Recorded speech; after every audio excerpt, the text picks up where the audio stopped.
Je suis venue comment à ces tablettes? Alors moi, comment je suis venue aux tablettes? Ben, comme d'habitude, hein, ce sont les tablettes qui m'ont appelée.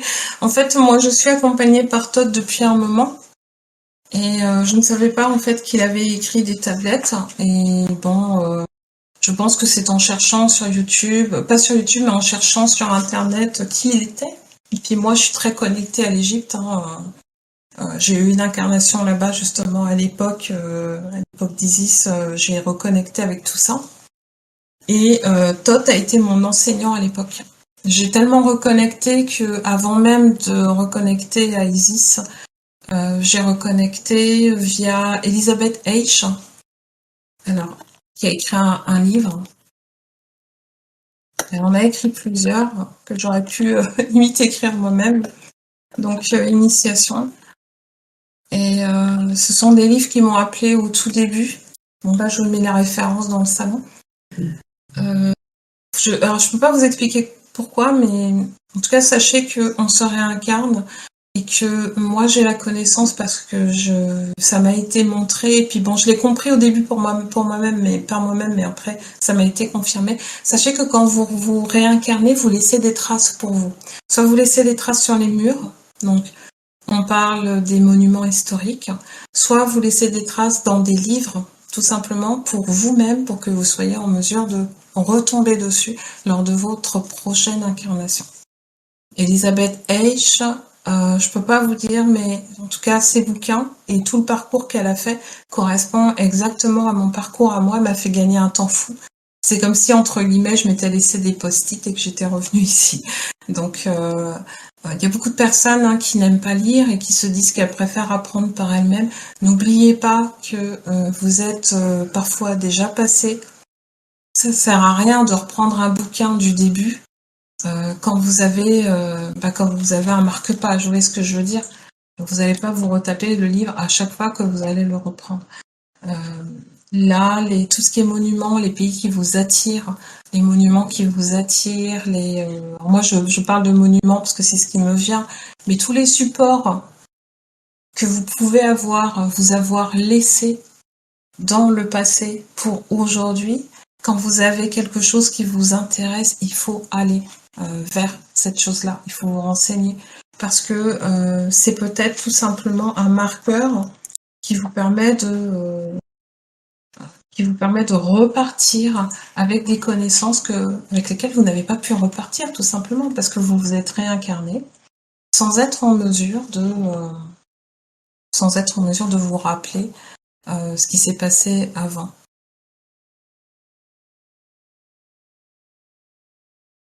Il y a beaucoup de choses, vous allez voir, qui sont imagées dans les tablettes de Thoth, et ça fait partie aussi d'un certain codage. Allez regarder.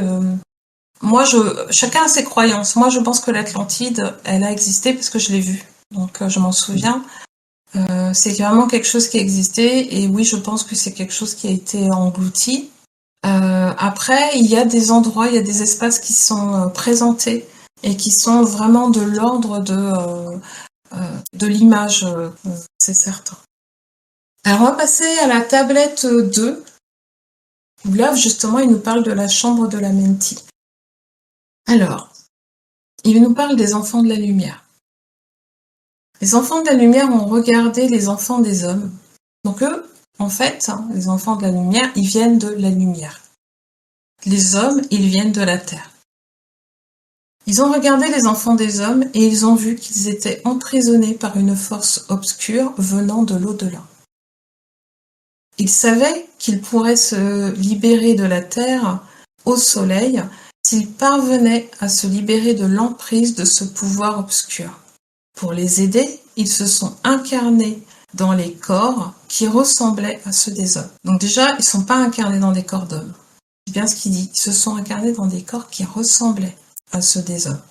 Ces maîtres ont ouvert d'autres chambres de la Menti pour se régénérer et se libérer de la mort.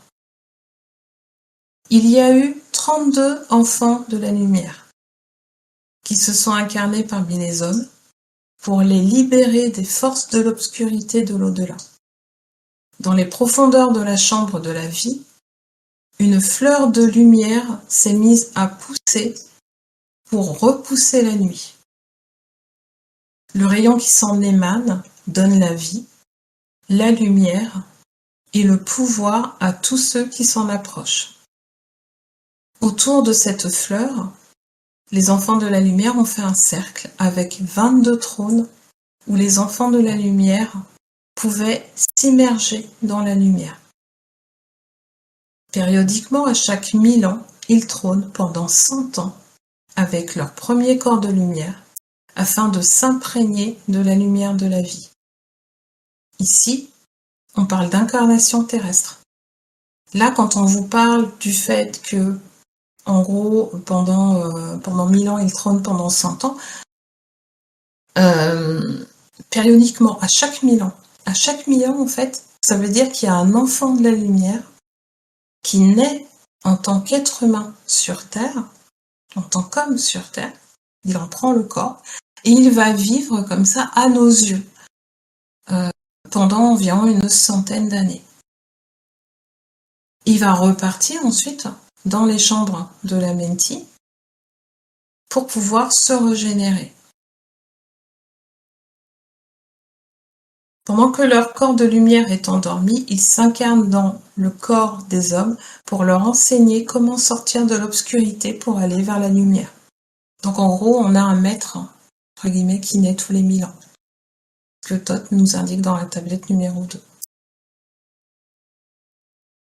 Alors c'est alors qu'ils s'éveillent et sortent des profondeurs pour devenir des lumières infinies parmi les mortels. L'éveil de certains hommes, en fait, serait probablement lié à ça. Et alors, ce qui est intéressant, c'est que là, on nous parle d'enfants de la lumière qui viennent pour apporter de la lumière aux hommes. Et donc ils viennent de l'extérieur, d'un espace extérieur.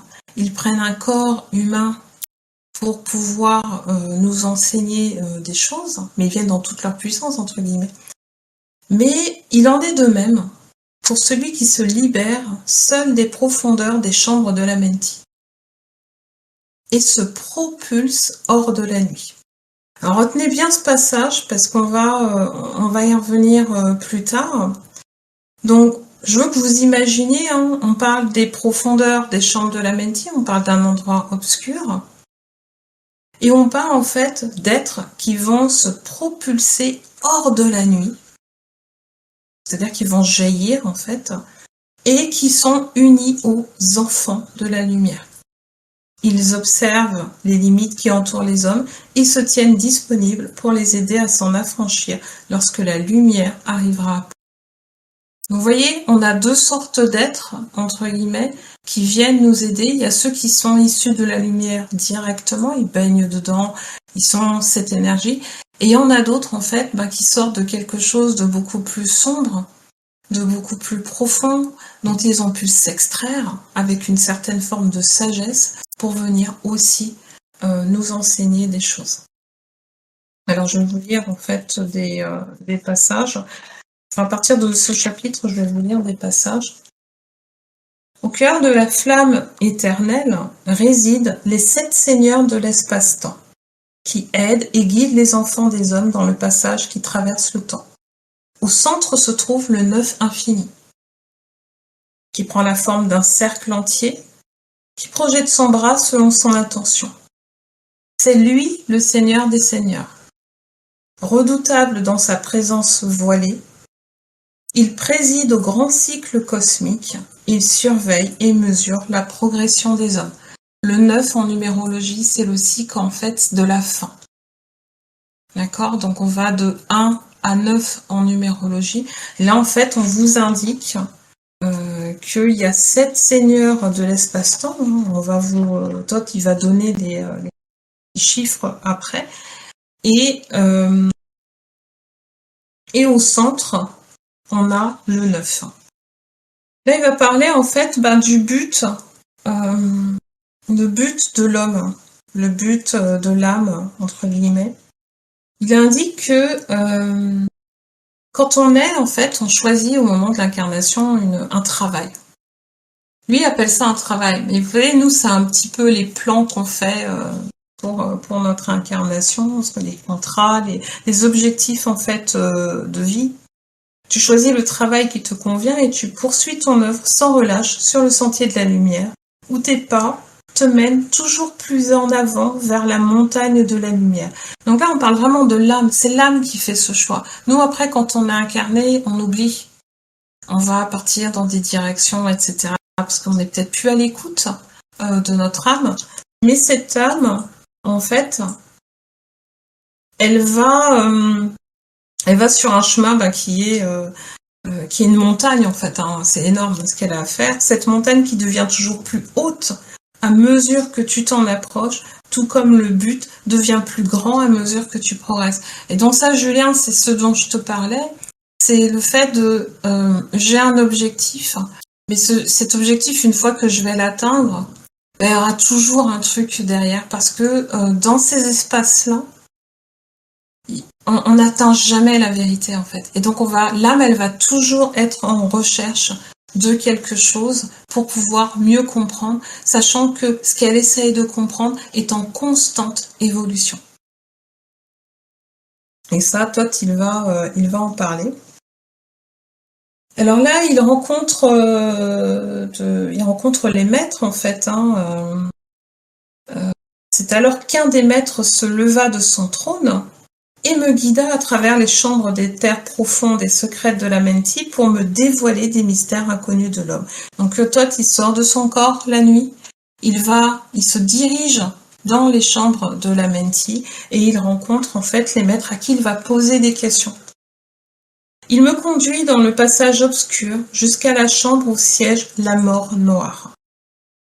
Cette grande chambre était vaste, et bien que dans l'obscurité absolue, elle était remplie d'une forme de lumière immanente. Là, il nous parle en fait de l'obscurité, et on verra, il y a plusieurs formes d'obscurité. Il y a une obscurité qui englobe tout, elle est noire, elle est stressante, il va en parler plus tard dans le livre, qui est le chaos. Et puis vous allez avoir en fait cette obscurité qui est une forme de vie, simplement. Et qui vient comme se poser sur le noir. Vous savez, du noir sur du noir, vous savez qu'on a plusieurs variantes en fait de noir, même quand vous fermez les yeux. Moi, quand je ferme les yeux, que je me mets en méditation, j'ai un point noir qui apparaît devant moi. Pourtant, c'est du noir qui est dans le noir. Mais c'est un noir qui va être différent. Il va faire un cercle et je vais pouvoir le distinguer de tout le fond noir en fait qui l'entoure. Là, il nous parle du cycle de vie et de la mort avec le voile de l'obscurité. Voici les lumières que sont les âmes des hommes. Donc là, il est en train de discuter justement avec ce maître de la mort. Il lui montre justement les petites flammes. Des petites flammes, il indique que voilà, voici les lumières que sont les âmes des hommes. Donc les âmes des hommes, ce sont des petites flammes. Elles grandissent et décroissent à jamais. Toujours vivantes dans le changement de la vie et de la mort. Lorsqu'elles ont monté en fleurs, on parle toujours de la fleur de la vie, depuis le début elle est là. C'est dit sous différentes formes, on va vous parler de cercles, on va vous parler de choses. Mais la fleur de la vie, elle sera toujours présente. Lorsqu'elles ont monté en fleurs et atteint le zénith de leur croissance, je projette le voile de l'obscurité qui va les transmuer en de nouvelles formes de vie. C'est ainsi qu'elles iront d'une époque à l'autre, sans cesse en croissance, d'une flamme à l'autre, pour illuminer l'obscurité avec un plus grand pouvoir, rassasié et en même temps non rassasié par le voile de l'oubli. C'est ainsi que l'âme de l'homme se déploie sans cesse en grandissant, rassasiée et pourtant non rassasiée par l'obscurité de la nuit. Là, il parle clairement en fait du cycle de la mort avec le voile de l'oubli. Il parle d'une flamme qui est rassasiée, elle est rassasiée de sa vie en fait. Elle a appris un certain nombre de choses, elle est arrivée au bout de ce qu'elle était venue apprendre, elle est rassasiée. Elle sort, entre guillemets, de cette existence pour se retrouver de nouveau dans le noir, mais en même temps de nouveau dans la vie. puisque la vraie vie, comme le dira plus tard Thoth, c'est pas la vie dans laquelle on est là. La vraie vie, c'est l'existence de l'âme. Donc, quand on quitte notre corps, on va retrouver cette flamme qui est toujours là, hein, mais qui est pas palpable pour tout le monde, du moins. Et on va repartir sur un nouveau cycle avec une âme qui va être rassasiée. Elle sort de là rassasiée parce qu'elle a appris des choses, mais en même temps, elle n'est pas rassasiée parce qu'elle repart sur quelque chose en ayant oublié tout ce qu'elle avait appris avant, puisque le voile de l'oubli va faire que justement, elle va tout oublier. Et c'est ce qu'il entend par pourtant non rassasié par l'obscurité de la nuit, à cause de l'obscurité justement de la nuit. Et la nuit dont on parle, c'est la mort, hein, entre guillemets. Maintenant que tu es devenu libre de la chambre de la Menti, donc là le maître s'adresse à Thoth, choisis quel travail tu peux accomplir parmi les enfants des hommes. Donc là, Thoth, il est en fin d'incarnation, il est sorti de là conscient, il se présente devant les chambres de la Menti, on lui demande, voilà, qu'est-ce que tu veux faire? Il a plusieurs choix, hein. Il peut très très bien évoluer sur un autre plan, ou soit en fait il continue à travailler parmi les enfants des hommes. Et donc en quelque sorte là il est en train de choisir sa mission de vie, hein. C'est pas compliqué, hein. Et alors c'est intéressant de voir comment parce que nous on est arrivé à ça un peu plus tard quand même, et dans les tablettes de Thoth quand même on trouve ce genre d'informations. Et lui, le choix qu'il a fait, c'est de devenir un grand enseignant, en fait, des hommes, afin de les guider à l'aller et au retour. Jusqu'au moment où ils deviendront à leur tour des lumières parmi les hommes, en se libérant du voile de la nuit, donc le voile de l'oubli, qui les entoure, rayonnant comme la lumière qui doit briller parmi les hommes. Et donc il a fait ce choix, et bon, il a continué, il s'est réincarné, tout ça. Et ainsi le gardien me ramena en haut pour vivre comme soleil de lumière, feu parmi les hommes, afin de leur enseigner ma voie et de leur apprendre un peu de ma sagesse. Alors ce qui est intéressant, c'est que y a beaucoup de choses qui ont été dites par rapport aussi à ça. Soleil de lumière, ça vous fait penser à quoi? Feu parmi les hommes. Prométhée. Lucifer, tous ceux en gros qui sont dont le nom est porteur de lumière, et tous ceux qui ont apporté entre guillemets la vérité de la flamme, du feu à l'homme. On peut s'imaginer ici, quand il parle de ça, on peut s'imaginer effectivement que c'est peut-être à cela qu'il fait allusion, quoi.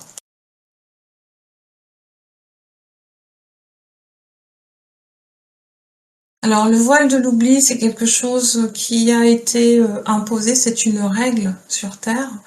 Ça vient du fait que la matrice, elle va pas fonctionner, entre guillemets, si tu n'as pas le voile de l'oubli. La Terre, c'est un lieu d'expérience, il va en parler plus tard. L'endroit sur lequel on se trouve, on s'y trouve pas par hasard, il faut y passer, c'est un stade d'évolution de l'âme. Et pour qu'on puisse apprendre ce qu'on a à apprendre, au moment de l'incarnation, donc là c'est le maître de l'obscurité qui le fait, nous jette un voile de l'oubli. Donc lui il le dit comme ça. Aujourd'hui avec le New Age, on pourrait peut-être aussi le dire différemment. Moi je sais que le voile de l'oubli, je l'ai vécu parce que quand j'étais sur la plateforme d'incarnation, déjà avant de me préparer, avant de venir sur Terre, on m'avait dit qu'on allait le faire. Ensuite, une fois sur la plateforme d'incarnation, j'ai vu au moment de mon départ que je perdais toutes mes connaissances les unes après les autres. Je les ai vues, mais concrètement, entre guillemets, s'envoler pour pouvoir alléger, j'ai envie de dire, mon expérience là sur Terre. Donc voilà, ce voile de l'oubli, il vient de là, c'est une volonté, entre guillemets, de ce plan pour pouvoir fonctionner. Et ce que dit Thoth, c'est qu'il y a possibilité de le contourner. Voilà. Et il nous en donnera les clés à la fin du livre. Très bien, soleil de feu, feu parmi les hommes. Voilà. Donc après, chacun entendra ce qu'il a envie d'entendre par rapport à ça. Moi, j'ai pas de jugement, j'ai pas d'avis là-dessus. Euh, mais en tout cas, voilà, ce qu'il entend par là, c'est que nous sommes un soleil. Il va revenir dessus. Et ce soleil, en fait, ben, il brûle. Et aujourd'hui, il ne peut pas brûler parce que on est sur Terre et qu'on est prisonnier, entre guillemets, de ce voile de l'oubli.